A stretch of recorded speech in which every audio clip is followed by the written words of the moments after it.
Queremos darle la palabra ahora a Carmen Nadal. Yo también había presentado a ella al inicio, ¿no es cierto? Ella es médico de atención primaria, Master of Clinical Science Family Medicine de la Universidad de Western Ontario, Canadá, magíster en bioética de la Universidad del Desarrollo, directora del CEFAM, doctora María Latif Saadi de Rancagua, presidenta del Comité de Ética de División de Salud Corporación Municipal de Rancagua y presidenta de la Comisión Asesora de Ética Asistencial MinSal para el periodo 2019-2020 y profesora adjunta de la Escuela de Medicina Universidad de O'Higgins. Y la presentación de ella lleva por título Dignificar el fin de vida en tiempos de pandemia. Bien, buenas tardes. Bien, como voy a cerrar este panel, voy a intentar ser breve, no por ello el tema que me tocó a mí es una mirada muy distinta y tiene que ver un poco con nosotros mismos, ¿ya? Esta es una imagen que yo creo que hemos visto siempre en nuestra práctica profesional, pero hoy no sé por qué se hace más latente, yo creo desde nuestros corazones principalmente. Pero hay otra que a mí me ha llamado más la atención, que ha sido cómo nos hemos contenido unos con otros en tiempos de pandemia. Entonces, esta presentación es el enfoque de la dignidad de morir, pero mirado desde la perspectiva del equipo de salud, cómo tenemos que cuidarnos. Bueno, en grandes rasgos ya se ha dicho, ¿cierto? Morir en tiempos de pandemia parecen muertes muy distintas a las que hemos estado acostumbrados. Sabemos que las circunstancias nos han forzado a tener medidas de confinamiento y de soledad.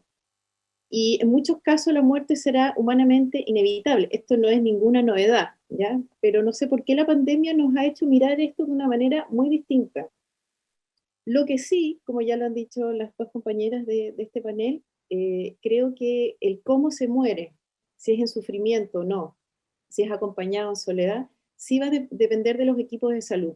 Pero detrás de los equipos de salud hay un componente humano, y eso es lo que no tenemos que perder de vista. Entonces, bueno, dentro de los actores tenemos las personas con COVID o sin COVID, ¿verdad? Sus familias, sus cercanos, el equipo de salud, y que está entre medio, ¿cierto?, de la familia y de los pacientes, y además de la institución donde trabaja y en el fondo la que representa, que a su vez son valores sociales, ¿verdad?, que ha impuesto nuestra sociedad para tener este tipo de instituciones que son las instituciones sanitarias. Entonces el equipo de salud está como al medio con roles bastante específicos, como es conciliar la protección de las personas con la de sus derechos y su dignidad, que eso jamás puede estar en cuarentena y no hay que perderlo de vista, que es mitigar el desconcierto y el desgarro familiar cuando fallecen los pacientes, que es aliviar el sufrimiento cuando un paciente entra en la fase terminal de su vida con esta privación afectiva, porque este es como el plus de la pandemia, ¿cierto? No es solo el hecho de morir, sino que morir solo. Y evitar la pandemia de la deshumanización, que es el morir mal, con o sin COVID, sin duda que esto es injustificable. Entonces la pandemia nos ha puesto a prueba nuestra humanidad. Entonces yo creo que hay principios y valores que son muy interesantes, que los vamos a ir viendo en la medida que avance la presentación, que son la vulnerabilidad, y aquí mirada desde la vulnerabilidad del equipo de salud. Nosotros siempre miramos las poblaciones vulnerables, pero yo creo que en contexto de pandemia, como personal de salud, sobre todo los que estamos en primera línea, ahora somos parte de esta población vulnerable, estamos más expuestos, a pesar de que yo entiendo que somos los mejores entrenados para enfrentar la pandemia desde el punto de vista técnico. No por ello ha sido fácil asumir esta connotación de héroes, que sin duda que yo creo que hay que liberarse de ella, porque nadie tiene superpoderes, y nos está afectando mucho más. Así que este grupo de vulnerables yo creo que también incluye al equipo de salud. La compasión, ¿cierto? Que es lo que decía María José, esta conexión con el sufrimiento del otro, y esto es emocionalidad, es corazón, pero también es ponerle un poquitito de razón, que lo vamos a ir viendo también en esta presentación. La solidaridad de unos con otros, hoy por ti, mañana por mí, ¿verdad? La justicia, siempre el foco ha estado mucho en los pacientes, en la comunidad beneficiaria. ¿Qué ha pasado con el equipo de salud? Además del aplauso, ¿cierto?, de esas noches, pero ¿qué pasa? ¿Qué pasa realmente? ¿Nos están cuidando o no nos están cuidando tanto? Y por supuesto la reciprocidad. Esta entrega, que yo he visto por lo menos en los equipos de atención primaria, que ha sido con un compromiso a toda prueba, que a pesar de que nos dejaron, digamos, de lo último para combatir, si es que se puede decir combatir, digamos, enfrentar la pandemia, creo que el compromiso no ha fallado nunca. Entonces, ¿cuáles son las consecuencias de la integridad del personal de salud? Bueno, esta excepcional sobrecarga física, emocional, espiritual.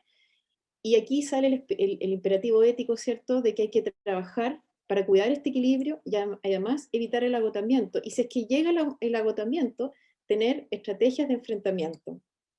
Entonces hay que tener mucho ojo con lo siguiente, con el estrés laboral, con la carga emocional de la situación, con el burnout, con el distrés moral y con la fatiga por compasión, que es, yo creo que lo que a mí más me preocupa es como la alerta ante situaciones de fin de vida, ¿verdad?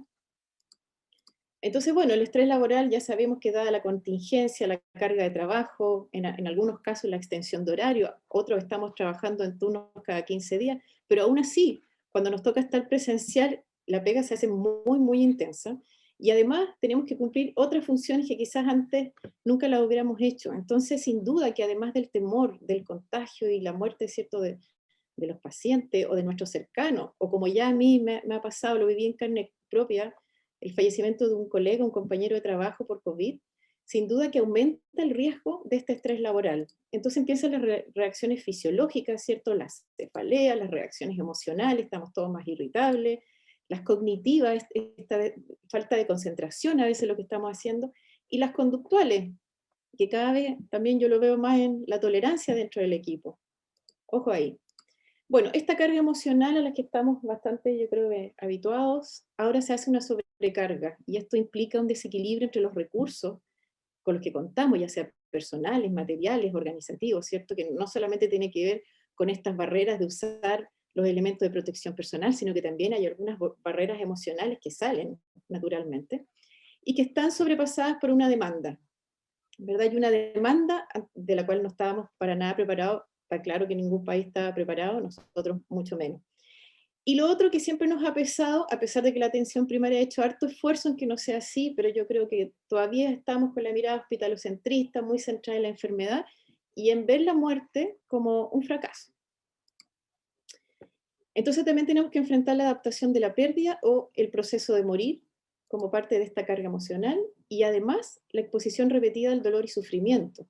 Y como decía María José, que le encontré toda la razón, esto no es cerrar la puerta, ¿cierto?, de la oficina de cada uno y irse a su casa, porque esto sigue. Pareciera que estamos pero rodeados de esta sobreexposición, a mi manera de ver, ¿cierto?, de que lo estamos haciendo mal, que Chile no está bien, que hay mucho dolor, sufrimiento, que existe, yo no lo puedo negar.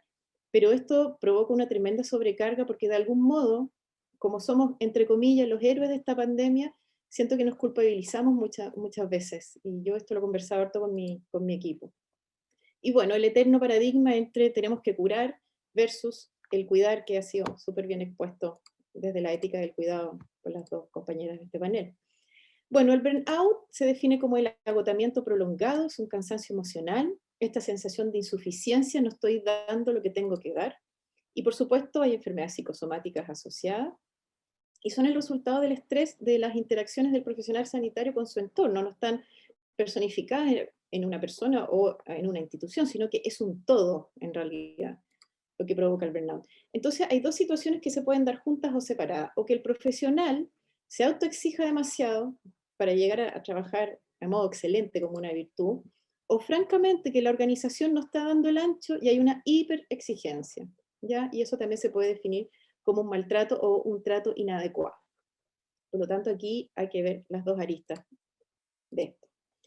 Bueno, y lo que a mí me ha preocupado mucho, y esto también lo he visto, es el distrés moral, ¿verdad? Es cuando el trabajador de la salud reconoce que la acción éticamente apropiada es de una manera, pero conforme a las circunstancias, sobre todo esto del aislamiento y el confinamiento, siento, tenemos claro que no estamos haciendo las cosas según nuestros propios valores. Por ejemplo, esto de no acompañar a las personas al morir, bueno, yo he estado en otros webinars y en realidad ha sido un tema. Yo siempre he pensado que no es ético bajo ningún punto de vista, o sea, la muerte siendo un evento único y tan simbólico y con tanto ritual, esto de hacerlo separado de los seres queridos creo que francamente no es ético. Pero bueno, tenemos toda la salud pública encima nuestro, digamos, y queremos evitar el contagio. Entonces ahí se provoca este distrés moral. Y también nos pasa lo otro, que es la incertidumbre moral, que es cuando algo nos huele que no está bien desde nuestra moral, pero no sabemos exactamente las respuestas, y peor aún, tampoco sabemos a quién preguntársela. Y se ha provocado bastante, ¿cierto?, esta disonancia, que no es nueva, pero que ahora yo siento que se ha amplificado un poco más, que es entre el enfoque de derecho, las personas sujetos de derecho, y la realidad asistencial. Y por lo menos la atención primaria, lo que yo he vivido es que nos exigen por todos lados, ¿ya? En algunas ocasiones pareciera que el servicio de salud pensara que nosotros todavía seguimos dedicados a los programas y no al COVID, o al revés, estamos solo en COVID y hemos dejado a nuestros pacientes habituales de lado. Bueno, esto ha provocado mucho estrés moral en los equipos.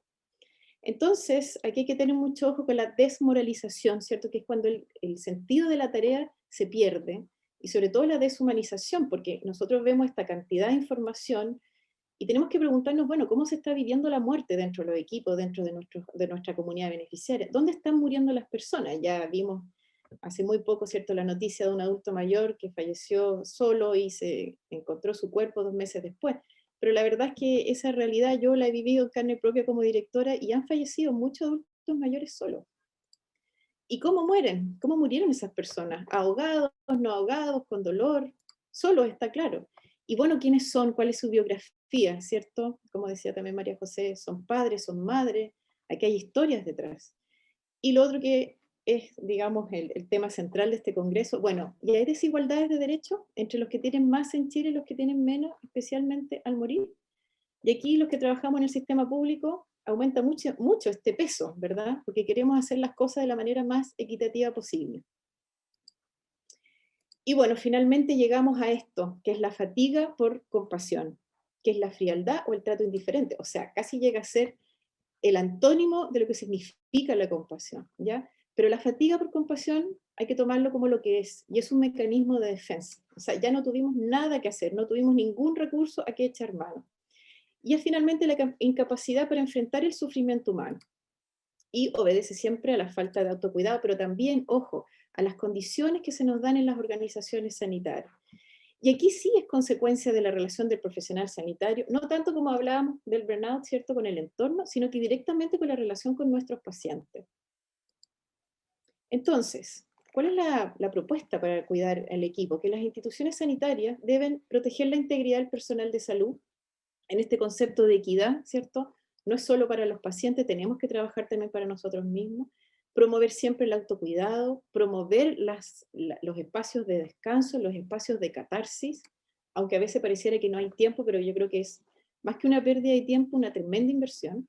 Gestionar los recursos sin exceder la capacidad real de respuesta del recurso humano, o sea, la sobreexigencia del recurso humano, para los que hacemos gestión, yo como directora yo lo he visto, de verdad que a mí me ha tocado siempre en muchas reuniones defender al recurso humano, porque pareciera que esto de ir a trazar o ir a hacer terreno en pacientes COVID fuera súper sencillo, porque sí, lógica trazando, ¿cierto? La tuberculosis, los sarampión, no es una novedad, pero en el contexto de COVID se hace muy diferente y pareciera que nuestras autoridades desde una oficina no lo miran así.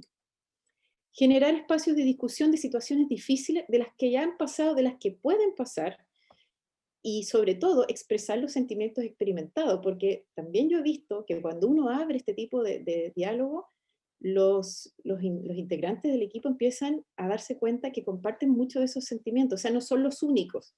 Incluso muchos se sienten patológicos por eso, y en realidad es una reacción natural a lo que se está viviendo. Por supuesto, intensificar el apoyo emocional al personal.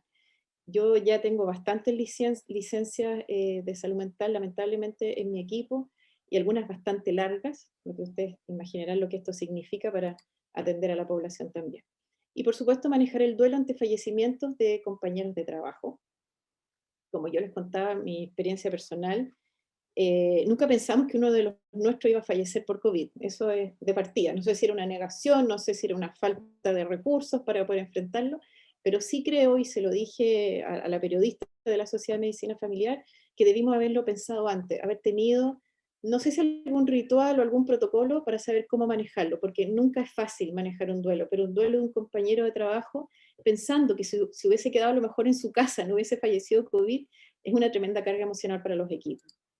Bueno, y el autocuidado, buscar nuestras redes de apoyo, no perder el sentido de lo que se hace, siempre buscar el sostén en el equipo, favorecer la comunicación, la confianza. Tenemos que entrenarnos en inteligencia emocional, eso da para un seminario entero.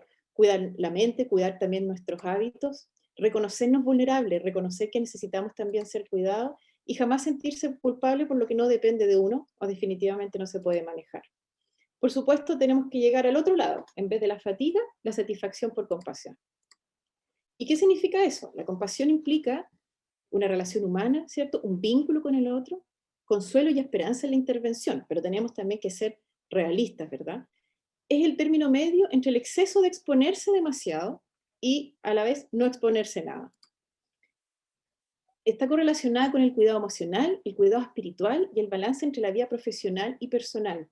Yo creo que esto es demasiado importante hablarlo con los equipos. Nosotros somos un todo, así como pensamos nosotros en la atención integral con nuestros pacientes, también el personal de salud es un todo. O sea, tiene vida más allá de los CEFAM, más allá del hospital.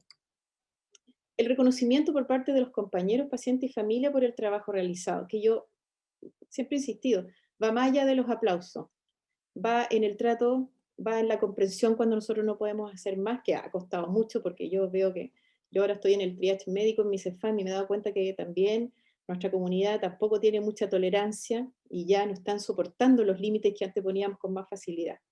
Y por supuesto la madurez y la experiencia en esto juegan un rol muy importante. Entonces siempre le he dicho yo al personal más joven, más, o sea, menos experimentado, que confíen en la experiencia de los más antiguos, porque sin duda eso tiene un valor enorme para el trabajo en equipo. Bueno, para finalizar, algunos estudios que ya han hecho, perdón. Estos estudios que se han hecho más bien en cuidados paliativos, pero tiene que ver un poco con esto de la satisfacción por compasión. Entonces, la conciencia, el autocuidado y la capacidad de afrontar la muerte tiene una correlación positiva con la satisfacción por compasión, ¿ya? O sea, es un factor predictor. Y todo lo contrario nos genera fatiga por compasión y síndrome de burnout. También es importante que cuando se sacrifican necesidades psicológicas, principalmente las personales, ¿cierto? Por favorecer a los pacientes tenemos un mayor riesgo de fatiga por compasión y esto en este estudio se dio en un 47%. Y todo lo contrario, ¿cierto? Pasa con un 10% cuando uno no presenta este como, entre comillas, autosacrificio. Entonces, finalmente, ¿cómo afrontar la muerte en tiempos de pandemia sin perjuicio de nuestra integridad? Es cambiar la perspectiva para abordar el proceso de muerte. Mira la muerte como un traspaso, no como un fracaso. Las personas son más que cuerpos, son biografías y hay que explorarlas. Morir es además de un proceso biológico, un proceso biográfico, existencial y espiritual y con mucha simbología y rituales. Y eso tampoco hay que perderlo de vista. Y morir siempre, siempre merece ser cuidado, humanizado y jamás banalizado. No es una cifra, ¿cierto?, como la que cuenta el ministro ahora 3 veces a la semana. Y somos responsables de nuestro esfuerzo, es decir, más bien de los medios que estamos utilizando, más que de los fines. No podemos salvar a todo el mundo, tampoco tenemos por qué hacerlo. Y cuando tenemos claro que alguien va a morir, no debemos luchar para evitarlo, sino que acompañarlo para que muera bien. Yo creo que esa es la gran diferencia. Finalmente, para finalizar con los valores éticos, bueno, la vulnerabilidad, cuidar, recrecer y sentirse cuidado, que no nos olvidemos nunca de eso. En relación a la compasión, llegar a este equilibrio, a la satisfacción por compasión y evitar la fatiga, porque eso también implica una atención no tan digna del proceso de fin de vida. Ser solidarios, apoyar a nuestros compañeros, apoyar también a la institución, ser muy activo, muy proactivo en esto. En relación a la justicia y equidad, tenemos que promover una cultura organizacional de protección a la integridad del personal. Yo creo que esto se ha abordado lamentablemente muy poco o ha sido muy en papel, pero en la realidad yo creo que no es tal. Y la reciprocidad, que es reconocer el trabajo, ¿cierto? Que es que reconozcan nuestro trabajo por parte de la sociedad. Por supuesto que eso nos protege mucho, pero también nosotros entregar excelencia, entregar calidad técnica y también humana. Muchas gracias. Espero no haberme pasado mucho el tiempo.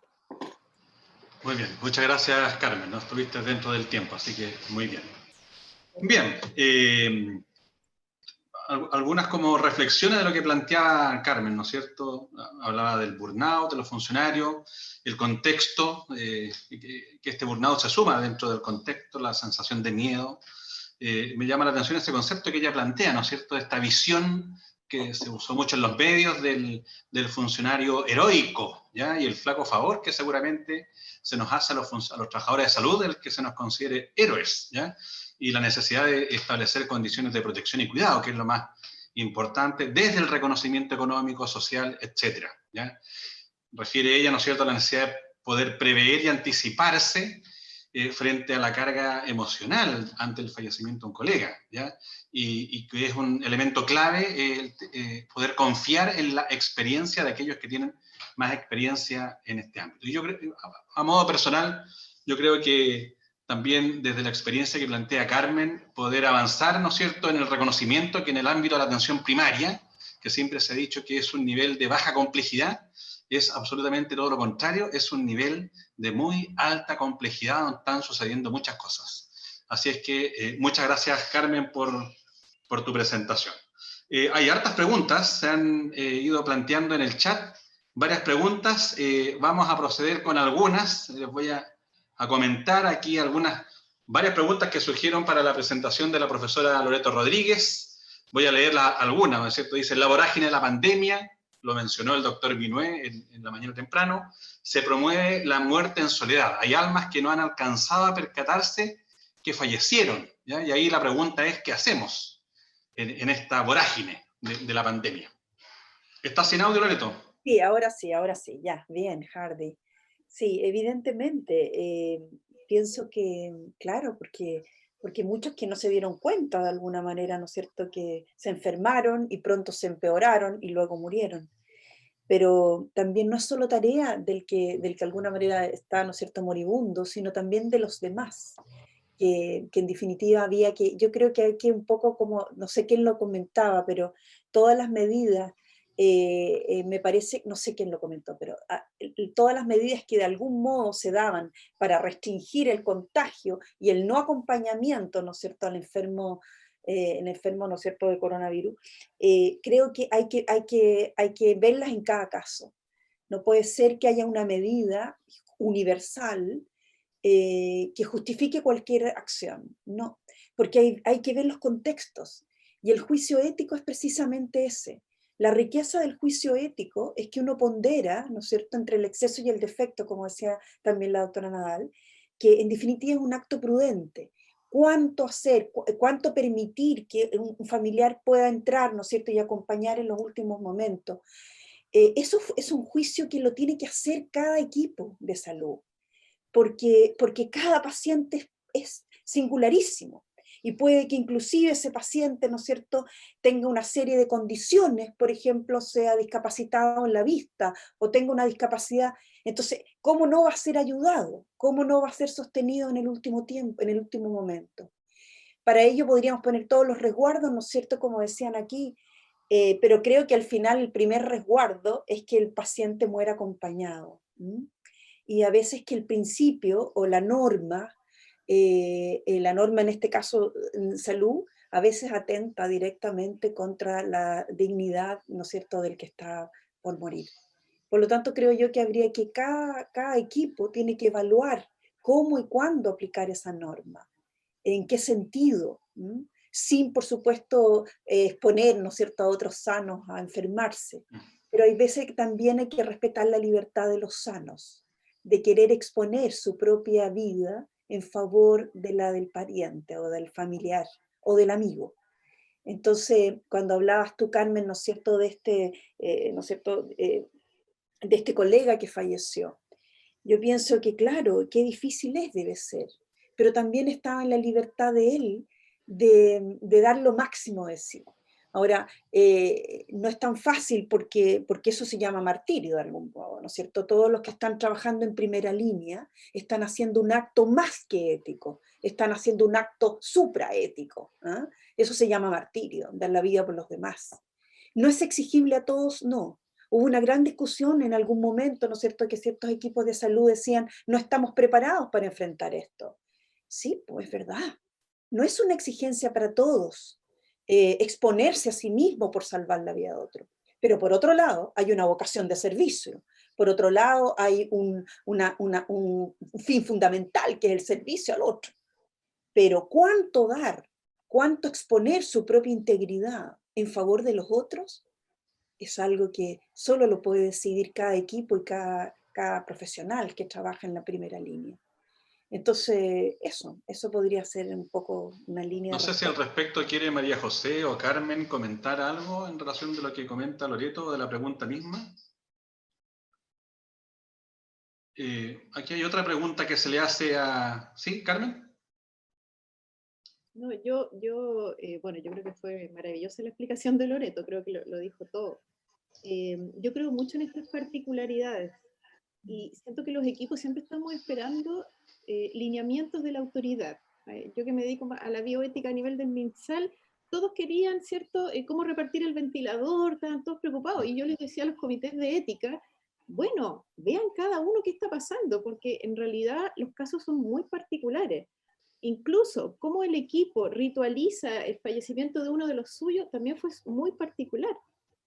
¿Me entiendes? Entonces yo creo que esto es de equipo, esto es de trabajo en equipo, pero evidente con una institución que los apoye, y yo siempre voy a estar en pro de tener comités de ética institucionales, más allá de los casos puntuales, sino que decir, bueno, ¿cómo como organización damos una respuesta con calidad humana a la altura de las circunstancias? Porque aquí claramente había una deshumanización que le hemos copiado a los europeos, que ellos no están nada de orgullosos de cómo lo han hecho, entre paréntesis, pero nosotros siempre miramos para allá, y nosotros teniendo la ventaja del tiempo, ¿por qué no lo conversamos antes? Creo que quedamos al debe en muchas situaciones. Muy bien, muchas gracias, Carmen. Quisiera compartir aquí un par de preguntas que se le plantean a María José. Más que preguntas, son comentarios. Te las leo, María José. Dice, juicio en la implementación de las políticas públicas en emergencia mundial versus nuestro principio de centrado en la persona y familia. ¿Ya? Y otra que lleva vinculada, dice, es importante generar competencias para comunicar, en especial en el contexto de APS, donde las muertes son en domicilio. ¿Ya? Son dos más que preguntas, son como reflexiones, ¿no? No sé si te... Bueno, respecto a la primera, yo creo que aquí esto es algo que pilló por sorpresa a todos. Y claramente nosotros fuimos de alguna forma privilegiados, porque como dice Carmen, tuvimos tiempo para prepararnos, pero aún así ha sido insuficiente. Nosotros aquí en Valdivia recién estamos empezando con aumento de casos. Chile no es Santiago, claramente, y esto ha sido muy desigual. Nosotros podríamos decir que hemos tenido más tiempo, pero tampoco hay respuestas a algo tan nuevo. Entonces, probablemente desde la comodidad del sillón es fácil criticar. El que ha estado en cuarentena y se ha visto todo Netflix puede tener una visión probablemente mucho más crítica de todo lo que está pasando, pero es muy distinto del que ha estado ahí, y cada situación, yo creo que María Loreto lo dijo muy bien, es única, y Carmen lo reforzó. Claramente uno tiende a necesitar generalidades, pero a veces es importante lo particular. Y respecto a lo segundo que comentaba, respecto a las habilidades comunicacionales, yo creo que cuando llegan situaciones dramáticas, como una situación de fallecimiento, de muerte, nos acordamos de que tenemos que saber cómo comunicar malas noticias, pero el fallecimiento de un ser querido es como la parte, la punta del iceberg de lo que es la buena comunicación, y yo creo que la exigencia de poder comunicarnos con el otro, escuchar al otro, y que los mensajes sean bidireccionales, poder reforzar si nos están entendiendo, es tremendamente importante en todos los aspectos. Yo acabo de estar en visita domiciliaria, acabo de ver una paciente, una adulta mayor, en que el oncólogo el lunes le dijo que había progresión de su cáncer, y cuando yo le pregunté qué entendió, claramente ella había entendido todo lo contrario, y se había quedado en los milímetros y no en el contexto global. Entonces, este tema de la comunicación, yo creo que la invitación a todos los que están en esta mesa redonda es que en la medida que podamos comunicarnos más entre nosotros mismos, como decía Carmen, podamos tener espacios de equipos de trabajo que tengan buena estrategia de comunicación y que puedan expresar su dolor, su sufrimiento, que tengan al lado un otro que sea capaz de escucharnos y acogernos, entre los mismos colegas, especialistas en distintos niveles de atención, que es fundamental, y sobre todo con nuestros pacientes y con las familias. Nosotros sabemos que el paciente tiene este apéndice o esto molesto, que es para muchos médicos, que es la familia, y que nosotros tenemos que saber comunicarnos con él. Tremenda reflexión. Quisiera aquí algunas preguntas que han llegado para Carmen, igual son varias que son más como reflexiones. Dice, hacen referencia justamente al concepto este de sentirse superhéroe. Ponen ahí que es un buen tema. También refieren el estar en primera línea, entre comillas, ¿no es cierto? También te ubica en una guerra, como entre comillas, para la cual tampoco estamos preparados. Ya algo de eso también decía María José recién. ¿Ya? Y aquí la consulta dice, me gustaría, si es posible, nos puedas comentar alguna o algunas experiencias de manejo de burnout en profesionales de salud en tiempos de COVID. ¿Ya? ¿Cómo logran manejar este síndrome?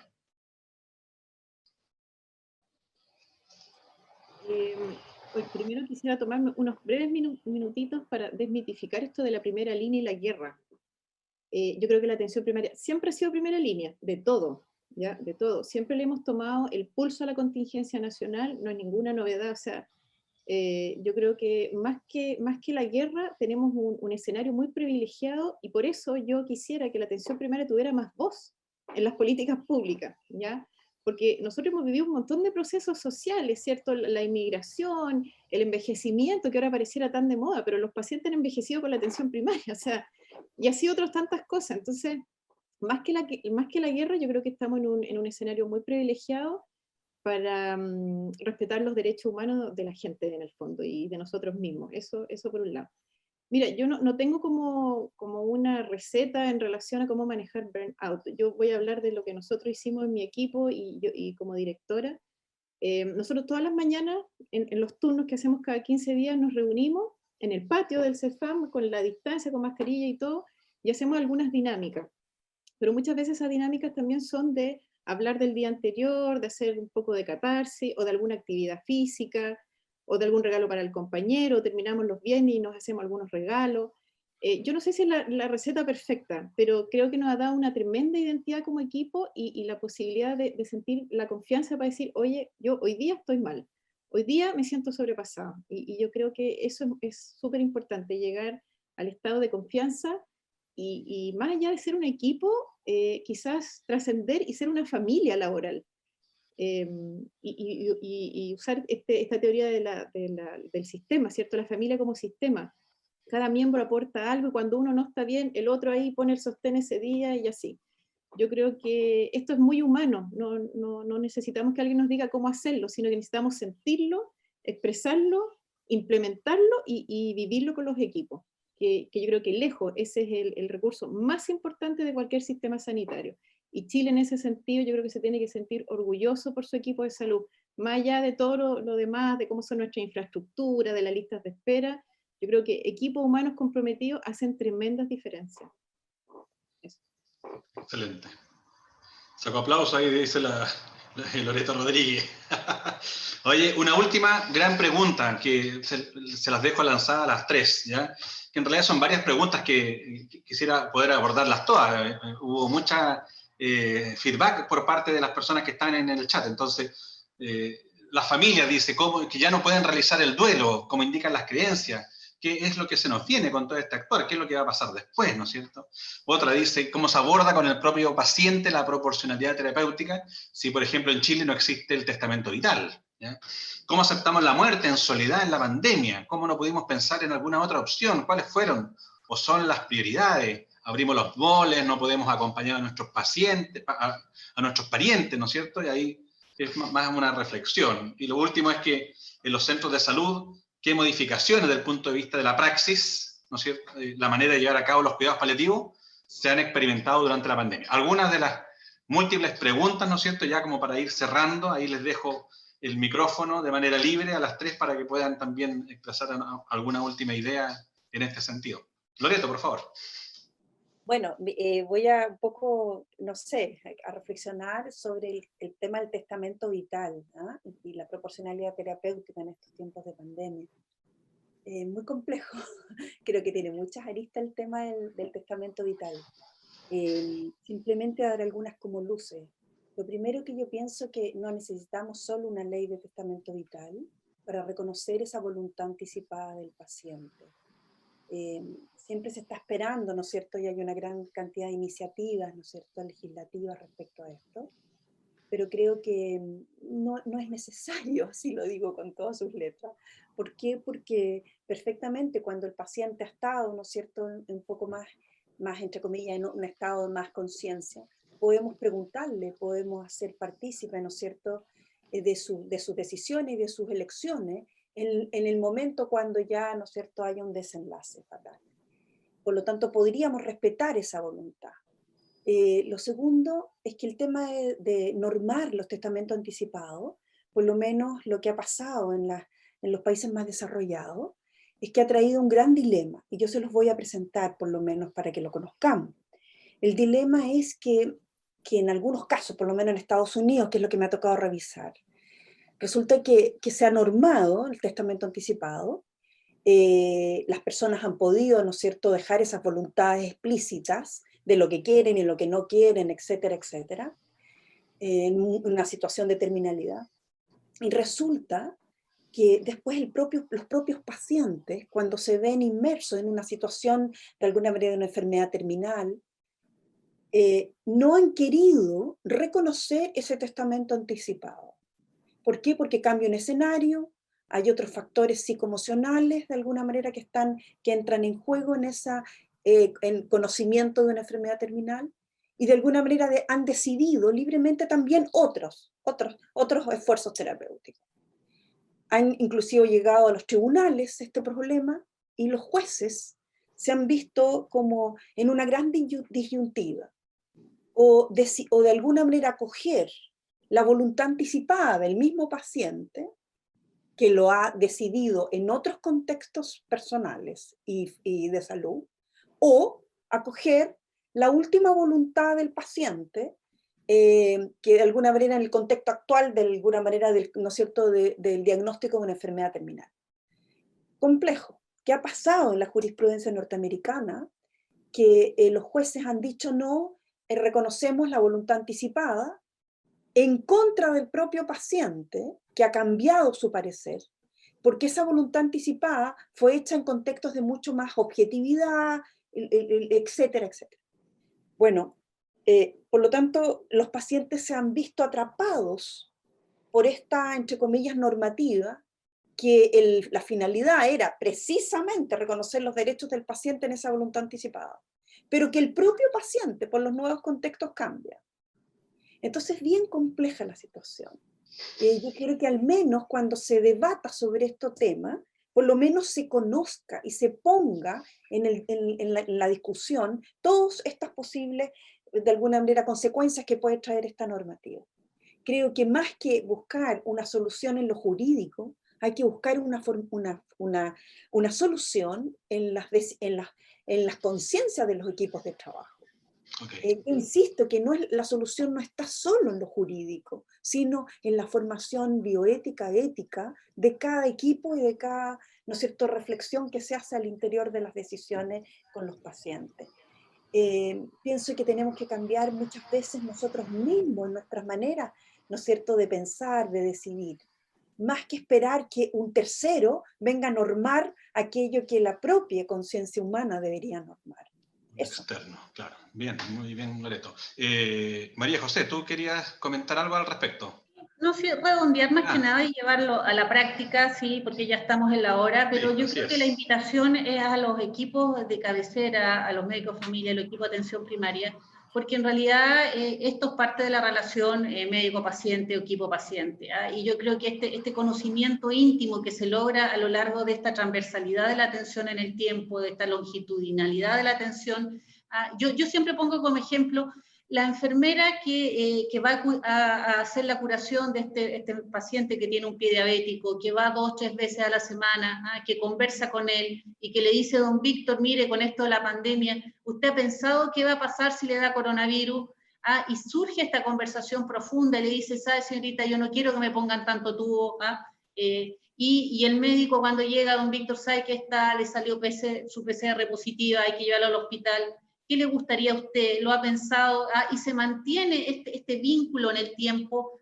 Eso tiene una validez mucho más fidedigna que estas legislaciones que a veces son impuestas, como dice María Loreto, desde fuera, y que a la larga nos crean más problemas y el paciente queda en su etapa final más vulnerable muchas veces a merced de muchas legislaciones que no tienen un sentido. Entonces mi invitación es a los equipos que están al lado de los pacientes a recuperar el sentido de las conversaciones al final de la vida. Y yo como paliativista lo recomiendo, o sea, en atención primaria es un lugar privilegiado para trabajar este tema con todos los adultos mayores y sobre todo cualquier persona en el último año de su vida. Uno puede hacerle una pregunta muy sencilla. Yo me sorprendería que este paciente estuviera vivo en un año más, y si me sorprende, bueno, es el momento de empezar a tener esa conversación. Muchas gracias, María José. Carmen, ¿alguna última reflexión como para ya ir cerrando?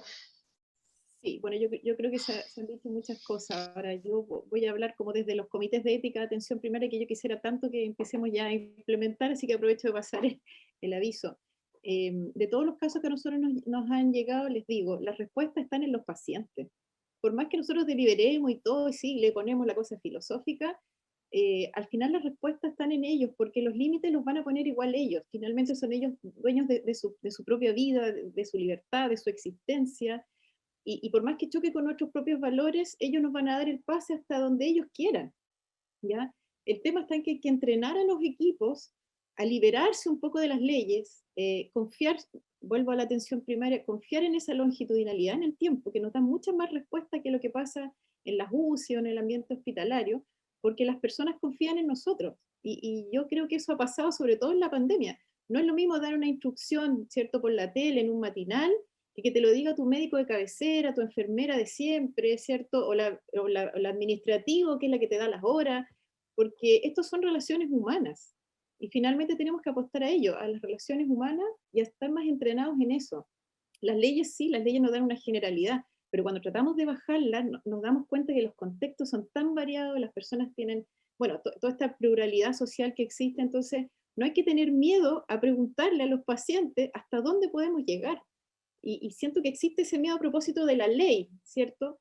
Por ejemplo, no sé, si yo le digo a alguien que está fallecido, mire, voy a hacer que su hijo entre, a pesar de que el protocolo dice que aquí no entra nadie porque estamos en pandemia, a propósito de distrés moral y todo, yo les aseguro que eso no sería cuestionado por nadie.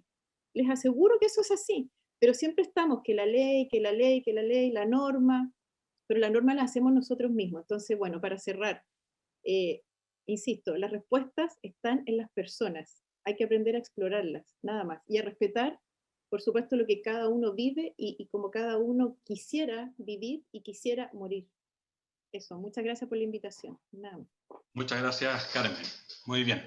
Bueno, volver la mirada, ¿no es cierto?, a la persona humana, ¿ya? Y a la confianza en la persona humana, para que desde esta reflexión crítica, propositiva, ética, podamos avanzar en el desarrollo probablemente de mejor normativa como consecuencia, pero que no sea eso lo más relevante. Así que, muy bien, darle las gracias a María Loreto por su participación tan activa, a María José Puga también, excelente, desde Valdivia, presente, y bueno, a Carmen Nadal también, que siempre ahí desde Rancagua, ¿no es cierto?, nos trae a este nivel de atención tan importante. Darle las gracias también a Daisy Pérez, que estuvo ahí de manejadora de chat, ahí haciendo el vínculo. Muy bien, por mi parte, muy agradecido, muy contento, satisfecho. Que tengan todas y todos una muy buena tarde. Muchas gracias. Gracias. Chao, chao. Gracias por todo.